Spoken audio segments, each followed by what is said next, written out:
I'm going to show how to remove the shift knob off of a 2002 Volkswagen Jetta. First, put the shifter in the neutral position.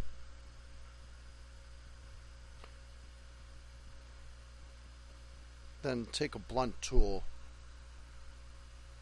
and insert it in between the chrome ferrule and your leather shift knob. Give it a twist and that'll push the ferrule down, unlocking the shift knob. Take the button and rock it up and down.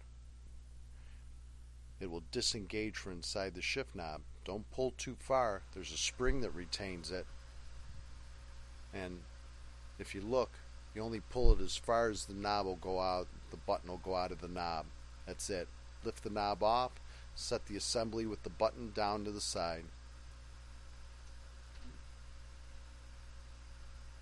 Here's the ferrule.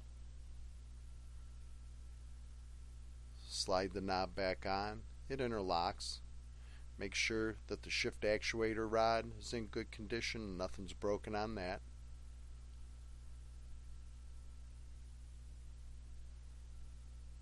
Push the button back in, put it in park, slide the ferrule up. Now once again, take the knob, slip it on,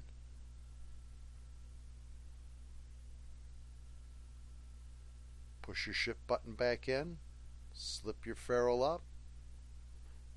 It's installed. Put her in park. All done.